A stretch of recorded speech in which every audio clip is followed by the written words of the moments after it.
Welcome to the Invite Health podcast, where our degreed healthcare professionals are excited to offer you the most important health and wellness information you need to make informed choices about your health.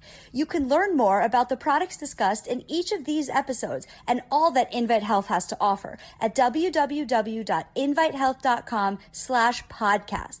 First-time customers can use promo code podcast at checkout for an additional 15% off your first purchase. Let's get started.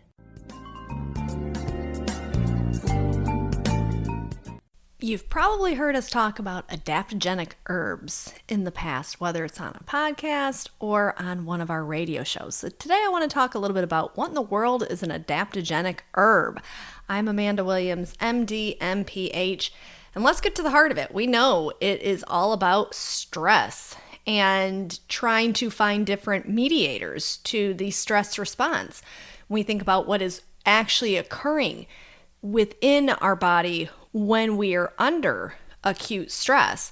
And the body itself, the human body has become kind of reliant on this acute stress response to overcome any issues that arise. Now, the problem is that many people are not experiencing acute stress and that fight or flight response, but they are actually experiencing chronic stress.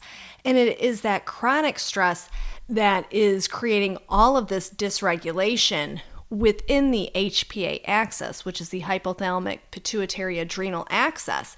And once we start to affect that, then we are starting to see more issues when it comes to every single system in the body. When we look at what happens with our glucose response, our blood pressure response, our ability to fend off oxidative stress, when we look at how inflammation can be driven because of chronic stress. And that chronic stress is the real actual burden, and it can create significant health issues. We know it can affect our circadian rhythm, so our sleep cycle. It certainly can lower our immune defenses. We know it can disrupt the normal microbiome within our body, which certainly is not a good thing. And so then we are more prone to cardiovascular disease and mood disorders such as depression and anxiety. We can link certain metabolic disturbances in the body to stress. When we look at metabolic syndrome and type 2 diabetes, all of these things are major complications of chronic stress. When we recognize how much stress can actually be affecting our health, we then have to turn to, well, how do we adapt to this? How do we manage this? And it's a multi-pronged approach. Obviously, we want to make some lifestyle modifications to try to minimize our stress as much as possible. So, whether that's changing your diet, whether that's starting to incorporate a regular exercise routine, meditation, mindfulness, these are all proven to be incredibly beneficial when it comes to mitigating the negative effects of chronic stress. So when we think about just increasing fruit and vegetable intake and making sure that we are taking time each day to just be mindful and just have a moment to ourselves to just decompress. And this could consist of maybe doing yoga or maybe just sitting quietly or listening to a guided imagery recording, or maybe you're, focusing on a particular breathing technique. There are many different ways to which we can utilize cognitive behavioral therapy at home to offset the impact of our daily stressors. And then we get into the adaptogenic herbs. And what in the world is an adaptogen? Well, adaptogens are nutrients that have been used for thousands of years to help to counteract the negative effect of stress. And the way that these adaptogens work is through restoring the body's natural balance. And we now know so much more about these adaptogenic herbs from science and looking at the research and seeing how adaptogens can help to fight off different harmful biochemicals and the emotional effects of stress. When we think about excess cortisol and the damaging effects that cortisol can have. I mean, cortisol, we need to have cortisol, but if we have too much, too much is not always a good thing when we are looking at different hormonal pathways in the body. So understanding chronic stress and seeing that this is completely different than acute stress. Acute stress is someone cuts you off on the freeway and it startles you and you have to hit your brakes. That's an acute stress response.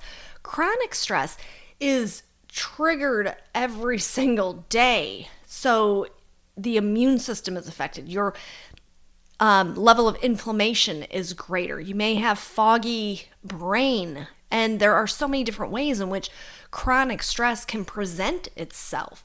And we know that the long-term lasting effects is very damaging. We can look at how it can shorten the lifespan of our cells. You can see how the telomeres themselves start to shorten. And once we shorten those end caps, that's a big problem. So we need to create homeostasis or balance once again.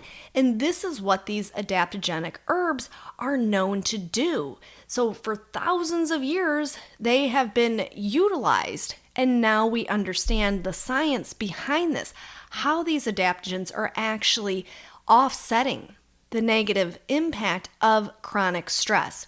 So when we look at the way things like ashwagandha or rhodiola are working to help to normalize a happier cortisol response and at the same time really heighten the cellular ability to fend off oxidative stress and generate energy once again, which is why so much research has gone into looking at these adaptogenic herbs, looking at how ashwagandha can really help to support the cardiorespiratory system, looking at how rhodiola has been used outside of that of just exercise endurance and muscle recovery, but how much rhodiola actually works in the setting of PTSD and anxiety. We now see the science and how these nutrients are actually working to enhance our cognitive performance and our physical performance as well. And all at the same time, we can look at how we are enhancing our immune defenses. Even mushroom extracts such as cordyceps, for example, we know that the cordyceps mushroom has been utilized as an adaptogen to not only bolster up our immune defenses, but also to downregulate once again the chronic stress that can be induced. When we look at depression, for example, when we have reduced levels of brain-derived neurotropic factor, which is BDNF, this is a growth factor for brain cells. And so if we have a low level of this is a problem. We recognize that cordyceps mushrooms actually can help to enhance this and help to create a rebalance of serotonin and dopamine within the brain. So all of these things are things that we look at as being adaptogenic herbs. There's other ones too. Holy basil extract certainly can fall into that category. But when it comes to the powerful nutrients that have been so widely studied, we're really falling into that category of ashwagandha and rhodiola extract. And rhodiola extract for me is kind of my go-to for people who just feel like they're just dragging every day. And it's brought on because of that chronic stress. So by taking 100 milligrams or 200 milligrams of rhodiola 1 or 2 times throughout the day, this can make such a difference in terms of the modulation of that HPA axis, and at the same time really helps to, in a non-stimulatory way, bolster up your energy reserves, which is why when people are utilizing rhodiola extract, they really see this profound impact on the way that they feel, both physically as well as emotionally. So I want to kind of give you a brief overview of adaptogenic herbs because we certainly talk about them quite often, and we know that they really can help to enhance our mood, provide us with greater energy, and really offset the negative effect of chronic stress.